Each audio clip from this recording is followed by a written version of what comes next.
ಬಗ್ಗೆ ನಮ್ಮ ಜೊತೆ ಮಾತನಾಡೋದಕ್ಕೆ ಕರ್ನಾಟಕ ರಾಜ್ಯ ಆಭರಣ ವರ್ತಕರ ಒಕ್ಕೂಟದ ಕಾರ್ಯದರ್ಶಿಗಳಾದಂತಹ ರಾಮಚಾರಿ ಅವರು ಸಂಪರ್ಕದಲ್ಲಿದ್ದಾರೆ. ಸರ್ ನಮಸ್ಕಾರ.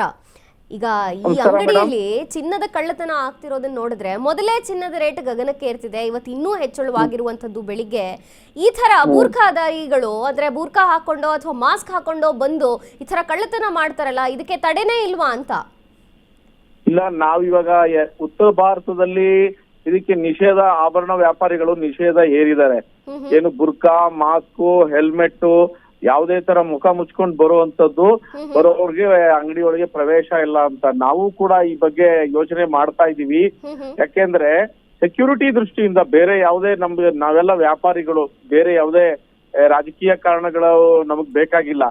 ಮಾಸ್ಕ್ ಹಾಕೋರು, ಬುರ್ಕಾ ಹಾಕೋರು, ಹೆಲ್ಮೆಟ್ ಹಾಕೋರು, ಇವ್ರೆಲ್ಲನೂ ನಾವು ಅಂಗಡಿ ಒಳಗೆ ಬಿಟ್ಕೋಬಾರ್ದು, ಅಂಗಡಿ ಒಳಗೆ ನಿಷೇಧಿಸಬೇಕು ಅನ್ನೋ ಚಿಂತನೆ ನಡೀತಾ ಇದೆ. ಜನರಲ್ ಬಾಡಿ ಒಳಗೆ ಅದ್ರ ಬಗ್ಗೆ ತೀರ್ಮಾನ ಆಗ್ತದೆ. ಯಾಕೆಂದ್ರೆ ಇದು ತುಂಬಾ ದೊಡ್ಡ ಸಬ್ಜೆಕ್ಟ್ ಆಗಿರೋದ್ರಿಂದ ಜನರಲ್ ಬಾಡಿಲಿ ತೀರ್ಮಾನ ಆಗ್ಬೇಕು. ಜನರಲ್ ಬಾಡಿಲಿ ತೀರ್ಮಾನ ಆಗ್ತದೆ. ತೀರ್ಮಾನ ಆಗಿ ಇಲ್ಲೂ ಕೂಡ ಅಂತ ಒಂದು ನಿಯಮನ ನಾವು ಸದ್ಯದಲ್ಲೇ ಜಾರಿ ತರ್ತಾ ಇದೀವಿ. ನೋಡಿ, ಇವತ್ತು ಸೆಕ್ಯೂರಿಟಿಗಳಿಲ್ಲ, GST ಸಮಸ್ಯೆ, ಬೇಕಾದಷ್ಟು ಸಮಸ್ಯೆಗಳು ಆಭರಣ ವ್ಯಾಪಾರಿಗಳು ಎದುರಿಸ್ತಾ ಇದೀವಿ. ಇಂಥ ಸಂದರ್ಭದಲ್ಲಿ ಈ ರೀತಿ ಬಂದು ತಗೊಂಡು ಹೋಗುವಂತದ್ದು ತುಂಬಾ ದೊಡ್ಡ ಸಮಸ್ಯೆ. ಪೊಲೀಸ್ ಕೇಸ್ ಆದಾಗ ಪೊಲೀಸ್ನವರು ಈ ಅಂಗಡಿಯವರು ಅಂದ ತಕ್ಷಣ ಅವ್ರಿಗೆ ಅದೊಂಥರದ ದುಡ್ಡು ಇರ್ತದೆ ಬಿಡಪ್ಪ ಅಂತಾರ, ಒಂಥರದ ವಿಚಿತ್ರವಾದ ಧೋರಣೆ. ಈ ಕಡೆ ಅಲ್ಲಿ ಒಡಬೇನು ಹೋಗಿರ್ತದೆ, ಪೊಲೀಸ್ ಸ್ಟೇಷನ್ ಅಲ್ಲೂ ಖರ್ಚು ಮಾಡ್ಬೇಕಾಗುತ್ತೆ. ಸೊ ಈ ತರದ ಸನ್ನಿವೇಶಗಳು ಇದೆ ಮೇಡಮ್. ಇದನ್ನ ನಿಜವಾಗ್ಲೂ ನಾನು ಖಂಡಿಸ್ತೀನಿ. ಇಂಥ ಒಂದು ವ್ಯವಸ್ಥೆ ವಿರುದ್ಧ ನಾವು ಹೋರಾಟ ಮಾಡ್ಬೇಕು. ಸರ್, ಈಗ ನೀವು ಹೇಳ್ತಿರೋ ಪ್ರಕಾರ ಬುರ್ಕಾ ಹಾಕೊಂಡವ್ರು ಇರ್ಬೋದು, ಮಾಸ್ಕ್ ಹಾಕೊಂಡವ್ರು ಇರ್ಬೋದು, ಹೆಲ್ಮೆಟ್ ಹಾಕೊಂಡು ಇಂಥ ಕಾನೂನು ತರೋದು ಒಳ್ಳೇದೇ, ಆದ್ರೆ ಆ ಸಮುದಾಯ ಒಪ್ಕೊಳತ್ತಾ ಅಂತ?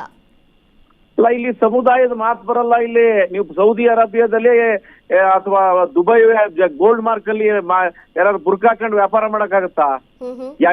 ಯಾವ ದೇಶದೊಳಗೆ ಇಸ್ಲಾಂ ಮುಟ್ತೋ, ಯಾರು ಒರಿಜಿನಲ್ ಮುಸ್ಲಿಮ್ಸೋ ಅವರೇ ಅದನ್ನ ಪಾಲನೆ ಮಾಡಲ್ಲ.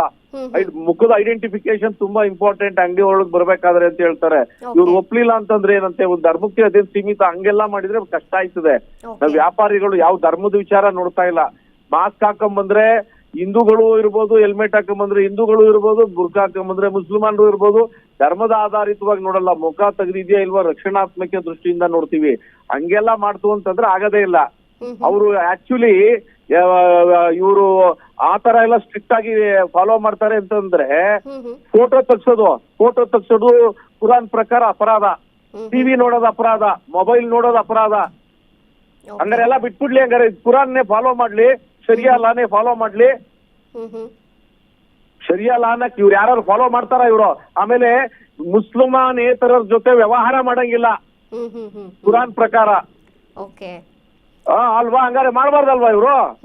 ಈಗ ಧರ್ಮವನ್ನ ಸ್ಪಷ್ಟವಾಗಿ ಬರೀ ಕೆಲವು ಕಳ್ತನ ಮಾಡಕ್ ಮಾತ್ರ ಬೇಕಾ? ಬೇರೆದಕ್ಕೆಲ್ಲ ಧರ್ಮ ಬೇಡವಾ? ಬೇರೆ ಧರ್ಮ ಶರೀಯತ್ ಕಾಲ. ಆಮೇಲೆ ಇದಕ್ಕೆ ಇಂಡಿಯನ್ ಇವಾಗ ನಮ್ದು BNS ಯಾಕೆ ಬೇಕು ಇವ್ರಿಗೆ? ಶರಿಯಾ ಲಾ ತಗೊಳ್ಳಿಕ್ಕೆ ಕೈ ಕಟ್ ಮಾಡ್ತಾರೆ, ಕಾಲ್ ಕಟ್ ಮಾಡ್ತಾರೆ, ಕಣ್ ತೆಗಿತಾರೆ, ಕಲ್ಲಲ್ಲಿ ಹೊಡಿಬೇಕು.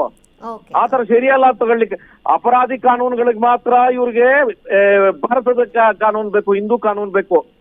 ಆಯ್ತಾ?